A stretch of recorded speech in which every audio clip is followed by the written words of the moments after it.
ጤና ይስጥልን አድማጮች፣ ከሐሪ ዲጂታል ዕለታዊ ዳሰሳን ይዘን ቀርበናል።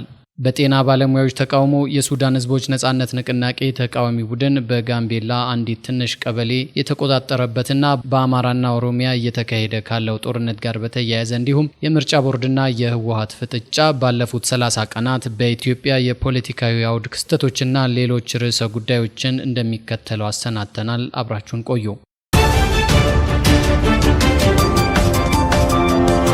በጤና ባለሙያዎች የተሻለ ክፍያን በመጠየቅ በመላው ኢትዮጵያ የተቃውሞ ሰልፎችና አድማዎችን እያካሄዱ መሆኑ ከተለያዩ ምንጮች ማረጋገጥ ተችሏል። በተገባደደው ሳምንት አዲስ አበባን ጨምሮ በመላው ኢትዮጵያ በተለያዩ አካባቢዎች በጤና ባለሙያዎች የተካሄዱ ቢያንስ 25 የተቃውሞ ሰልፎች ተመዝግበዋል። የጤና ባለሙያዎች በተለያዩ ጤና ጣቢያዎችና ሆስፒታሎች የደሞዝ ጭማሪና ለጤና ሙያተኞች ነፃ የጤና መድን ጨምሮ ሌሎች ጥቅማጥቅምን ጠይቀዋል። የተቃውሞ ሰልፎቹ በሳምንቱ መጨረሻ ቀጥለዋል። ከደሞዝ ጭማሪ ባለፈ በትግራይ ክልል የተቃውሞ ሰልፍ ያደረጉ የጤና ሙያተኞች ከጥቅምት 2013 ዓ.ም እስከ ጥቅምት 2015 ዓ.ም ድረስ በሰሜን ኢትዮጵያ በነበረው ጦርነት ወቅት ላከናወኗቸው ስራዎች ለ17 ወራት ያልተከፈላቸውን ክፍያ ጠይቀዋል። የጤና ባለሙያዎች በተለይም የሕክምና ዶክተሮች ለዓመታት የደሞዝ ጭማሪ እንዲደረግላቸው ሲጠይቁም ቆይተዋል። እንደሚታወሰው የኢትዮጵያ ጤና ባለሙያዎች ማህበር የደሞዝ ጭማሪና ሌሎች ጥቅማ ጥቅም እንዲደረግለት የሚጠይቅ ደብዳቤ በፈረንጆቹ የጊዜ ሰሌዳ በየካቲት 30 ቀን 2023 ለመንግስት አስገብቶ እንደነበር ኢትዮጵያን ፒስ ኦብዘርቫቶሪ በድረገጹ አስፍሯል። ነገር ግን በመላ አገሪቱ እየናረ የመጣው የኑሮ ውድነት በተለይም የመኖሪያ ቤት፣ የምግብና የትራንስፖርት አገልግሎት በተለያዩ የስራ ዘርፎች የሚነሳው የደሞዝ ጭማሪ ጥሪ እንዲጨምር ምክንያትም ሆኗል። በመሆኑም በመጋቢት መጨረሻ የጤና ባለሙያዎቹ በማህበራዊ መገናኛዎች ዘመቻ መጀመራቸው የሚታወቅ ሲሆን በሚያዝያ 3 ቀን ለመንግስት 12 ጥያቄዎች እንዳቀረቡ በድረገጹ ተያይዞ ተገልጿል። መንግስት ለነዚህ ጥያቄዎች መልስ እንዲሰጥ 30 ቀናት መስጠታቸው ያሳወቁ ሲሆን 12ቱ ጥያቄዎች የደሞዝ ጭማሪ፣ የትርፍ ሰዓት ክፍያ፣ ነፃ የጤና መድህን፣ ቤት ወይም የቤት መስሪያ መሬት እና የነፃ መጓጓዣን ያካተቱ ጥያቄዎች ናቸው። መንግስት ለጥያቄዎቻቸው እስከ ግንቦት 12 ቀን ምላሽ ካልሰጠ ቀጣዩ እርምጃቸው የስራ ማቆም አድማ እንደሚሆን አስጠንቅቀውም ነበር። ባለፈው ሳምንት የተካሄደው የተቃውሞ ሰልፍ መንግስት ጥያቄዎቻቸውን በጊዜ እንዲመልስ የተደረጉ የማስጠንቀቂያ ሰልፎችም ነበሩ።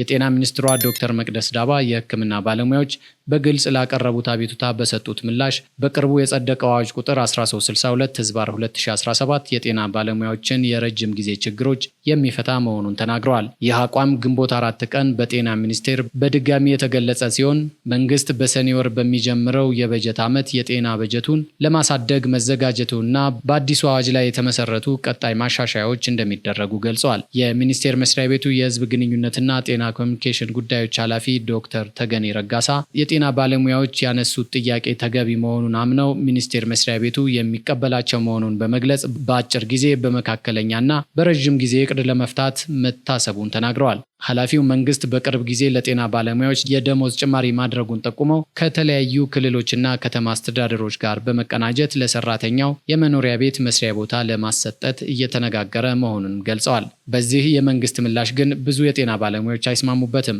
በቅርቡ የተደረገው የደሞዝ ጭማሪ በቂ እንዳልሆነም ይናገራሉ።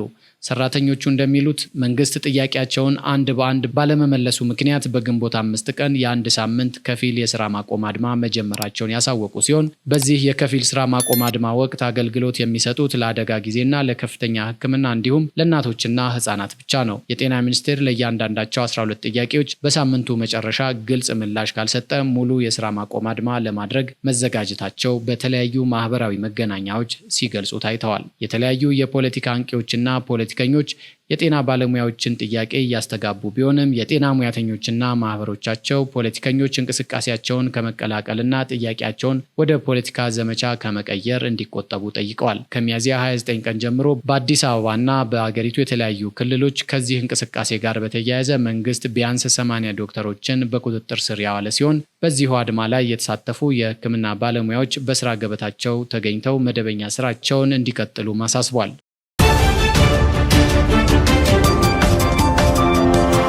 በወሩ ከተመዘገቡት ክስተቶች መካከል የደቡብ ሱዳን ህዝቦች ነጻነት ንቅናቄ ተቃዋሚ ቡድን በጋምቤላ አንዲት ትንሽ ቀበሌ መቆጣጠራቸው ኢትዮጵያ ፒስ ኦብዘርቫቶሪ ዘግቧል። ሚያዝያ 22 ቀን የሱዳን ህዝቦች ነጻነት ንቅናቄ ተቃዋሚ ቡድን ታጣቂዎች በደቡብ ሱዳን የጸጥታ ኃይሎች ከደረሰባቸው ጥቃት በማፈግፈግ ወደ ኢትዮጵያ በመግባት ከድንበር እስከ 30 ኪሎ ሜትር ርቀት በመጓዝ በጋምቤላ ክልል በላሬ ወረዳ በፓካግ ቀበሌ የሚገኘው የቢልኩን መንደር ተቆጣጥሯል ተብሏል። ታጣቂዎቹ ተኩስ በመክፈት በርካታ ቤቶችን ሲያቃጥሉ በርካታ ነዋሪዎች ከመኖሪያቸውም እንደተፈናቀሉ ተዘግቧል። የኢትዮጵያ ባንዲራን አውርደው የደቡብ ሱዳን ባንዲራን በቀበሌው እንዲውለበለብም አድርጓል ነው የተባለው።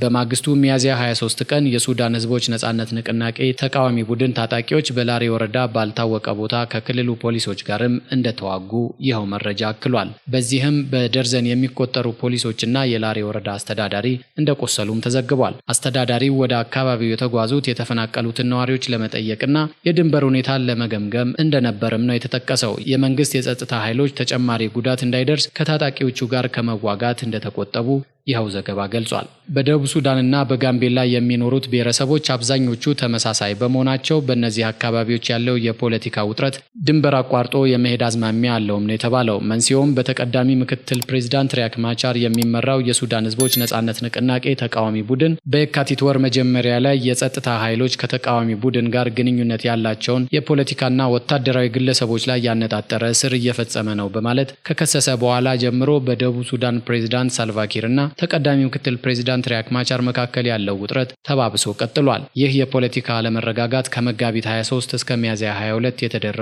ጦርነቶች ካለፈው ወር ጋር ሲነጻጸር የ32 በመቶ ጭማሪ እንዲኖረው ያደረገ ሲሆን አክሌድ በደቡብ ሱዳን ከ82 በላይ እንደዚህ ያሉ የጦርነት ኩነቶችን መዝግቧል። ከመጋቢት 23 እስከ ሚያዝያ 22 ባለው ጊዜ ውስጥ በኪር ቁጥጥር ስር ያለ መከላከያ ኃይል የኑዌር ብሔረሰቦችን በብዛት ካቀፈው የሱዳን ህዝቦች ነጻነት ንቅናቄ ተቃዋሚ ቡድን ታጣቂዎችና ነጭ አርሚ ከሚባለው ቡድን ጋር በብዛት የተዋጉ ሲሆን ውጊያዎቹ በአብዛኛው የተከሰቱት በጆንግሌ እና በላይኛው ናይል ግዛቶች ሲሆን ሁለቱም ግዛቶች የኢትዮጵያ ጋምቤላ ክልል አዋሳኝ ናቸው። በአማራና ኦሮሚያ እየተካሄደ ካለው ጦርነት ጎን ለጎን እየተካሄደ ባለው አፈናና እገታ ዜጎች መቸገራቸውንም በስፋት ተዘግቧል። እንደ ኢትዮጵያ ፒስ ኦብዘርቫቶሪ ዘገባ ከሆነ ከሚያዝያ 10 እስከ ግንቦት 1 ቀን ድረስ የትጥቅ ግጭት ያለባቸው አካባቢዎች ምዝገባ የሚያካሄደው ድርጅት በምህጻሩ ኦክሌድ 4 አፈናዎችን የመዘገበ ሲሆን 3ቱ በኦሮሚያ ክልልና አንዱ በአማራ ክልል የተፈጸሙ ናቸው ብሏል። በሚያዝያ 24 ቀን የቅማንት ብሔረሰብ ታጣቂዎች በምዕራብ ጎንደር ዞን መተማ ወረዳ ኩመራ አካባቢ 15 ሰላማዊ ሰዎችን አፍነው መውሰዳቸው ተነግሯል። የተወሰኑት መምህራን የሆኑት ታጋቾች ከአይክል ወደ ነጋዴ ባህር በህዝብ አውቶቡስ እየተጓዙ ነበር ተብሏል። የቅማንት ብሔረሰብ ንቅናቄ ቡድኖች በአማራ ክልል ለሚኖረው ቅማንት ማህበረሰብ የበለጠ የራስ ገዝ አስተዳደር እንዲኖረው የሚንቀሳቀሱ ናቸው ተብሏል። ብሔር ብሔረሰቦች በኢትዮጵያ የብሔር ፌዴራሊዝም ስርዓት መሰረት የክልል አስተዳደርና የፖለቲካ አደረጃጀት መሰረት በመሆኑ እነዚህ የፖለቲካ ንቅናቄዎች የቅማንት ብሔረሰብ የሚኖርባቸው አካባቢዎች በአማራ ክልል ውስጥ የልዩ ዞን ማዕረግ ሊኖራቸው ይገባል ብለው እንደሚከራከሩም በድረገጹ ተጠቅሷል። በአማራ ክልል በፋኖ ታጣቂዎችና በመንግስት መካከል የተፈጠረው ግጭት በሚያዝያ ወር 2015 ከተጀመረ በኋላ በአማራ ክልል የሚደረግ አፈና መጨመር የጀመረ ሲሆን ከሚያዝያ 2015 ዓ.ም ጀምሮ 47 አፈናዎች የተመዘገቡ መሆናቸውንና ግማሾቹ በፋኖ ታጣቂዎች የተፈጸሙ እንደሆኑም ነው የተጠቀሰው።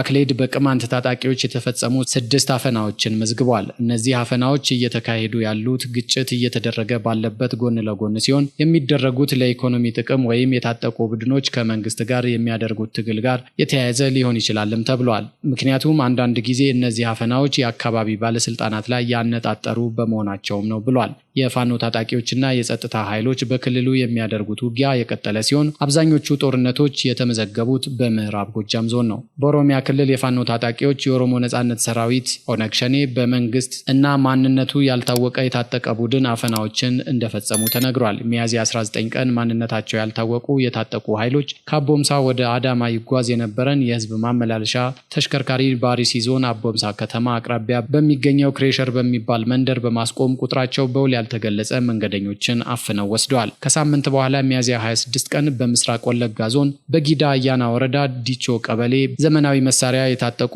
የፋኖ አባላት እንደሆኑ የተጠረጠሩ ታጣቂዎች ከጊዳ አያና ወደ አዲስ አበባ ሲጓዝ የነበረ የህዝብ ማመላለሻ ተሽከርካሪን በማስቆም 10 ሰዎችን እንዳገቱም ተጠቅሷል። ታጣቂዎቹ ሹፌሩን በማስፈራራት ተሽከርካሪውን እንዲያቆም ካደረጉት በኋላ ተሳፋሪዎችን በጾታ በመለየት 2 የሀገር ሽማግሌዎችን ጨምሮ ሀብታም ናቸው ብለው ያሰቧቸውን 10 ሰዎች ወደ ጫካ መውሰዳቸውን የዓይን እማኞችን ጠቅሶ ዘግቦታል። በማግስቱ ታፍነው ከተወሰዱት የሀገር ሽማግሌዎች መካከል 2ቱ የተፈቱ ሲሆን የተቀሩት ሰላማዊ ሰዎች ግን የት እንደደረሱ የተገለጸ ነገር የለም። የኦነግ ሸኔ ታጣቂዎችም የኦሮሞ ነጻነት ሰራዊት ኦነግ ሸኔ ታጣቂዎችም በምስራቅ ቦረና ዞን ጉሚ ኢዳሎ ወረዳ ከነጌሌ ቦረና ከተማ ወደ ጉሚ ጓዝ የነበረን ተሽከርካሪ በማስቆም 13 የአካባቢው የመንግስት ሰራተኞችን ጨምሮ 18 ግለሰቦችን አፍነው መውሰዳቸው ተነግሯል። አፈናዎች በአገሪቱ በተለይም በአማራና ኦሮሚያ ክልሎች የዕለት ተዕለት እንቅስቃሴ ላይ ተጽዕኖ እያሳደሩ ይገኛሉ ነው የተባለው። እስካሁን እንደ አውሮፓውያኑ አቆጣጠር 2025 አክሌድ 25 አፈናዎችን የመዘገበ ሲሆን 10ሩ በአማራና 11ዱ በኦሮሚያ የተመዘገቡ ናቸው። አፈናዎችን በመፍራት ብዙ ሰዎች በተቻለ መጠን ላለመጓዝ ይመርጣሉ።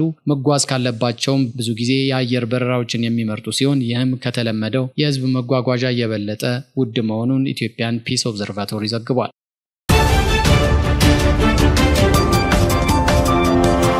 በመጨረሻም ፌዴራል መንግስቱና ህዝበ ወያነ ሓርነት ትግራይ መካከል የተፈጠረው አለመግባባት እያየለ መምጣቱ የታየበት ወር ነበር። በተለይም ባሳለፍነው ሳምንት በፕሪቶሪያ ስምምነት አተገባበርና አዲስ አይነት አሰላለፍ ውስጥ በመግባታቸው በተለይም ህወሓት ከውጭ ኃይሎች ጋር ያለው ግንኙነት ከፌዴራል መንግስት ጋር እንዳይስማማና ወደ ቅድመ ጦርነት ፍጥጫ ውስጥ እንዲገባ በር የከፈተም ሆኗል። ከፕሪቶሪያ ስምምነት ማዕቀፎች መካከል አንዱ የህወሓት ህጋዊ የፖለቲካ ሰውነት መመለስ መሰረት ያደረገ ነበር። በዚህም መሰረት ምርጫ ቦርድ የተሰረዘውን ፓርቲ መልሶ ለመመዝገብ የሚያስችል የህግ ማዕቀፍ የፌዴራል መንግስቱ ከህወሓት ጋር በነበረው ድርድር በልዩ ሁኔታ እንዲመዘገብ የሚያስችለውን ህግ ማሻሻያ እንዲያደርግም ተደርጓል። በእርግጥ ፓርቲው ከአዋጅ ማሻሻያው በኋላ ባቀረበው ጥያቄ መሰረት ምርጫ ቦርድ ህወሓትን በልዩ ሁኔታ መዝግቦ የምስክር ወረቀት በይፋ ተቀብሏል። ከዚህ ሂደት በኋላ ግን ያላግባባው ዋነኛው ችግር ፓርቲው የቀድሞ ህጋዊ እውቅና እንዲመለስለት እንጂ በልዩ ሁኔታ መመዝገብ እንደማይፈልግ ገልጿል። ይህንም ተከትሎ የፓርቲው ጉባኤ ህጋዊነት ላይ የተነሳው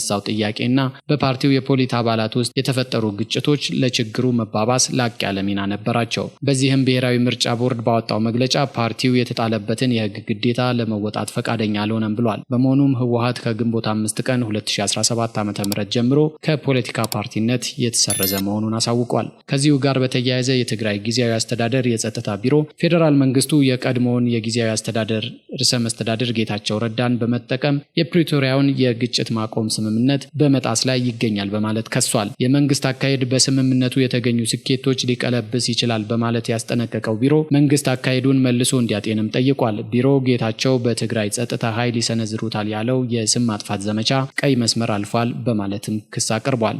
ለዚህ ክስ ይህ ዘገባ እስከተጠናቀረበት ጊዜ ከመንግስት የተሰጠ ይፋዊ ምላሽ የለም። አድማጮቻችን፣ የዛሬው ዕለታዊ ዳሰሳ በዚሁ አበቃ። ስላዳመጣችሁን እናመሰግናለን።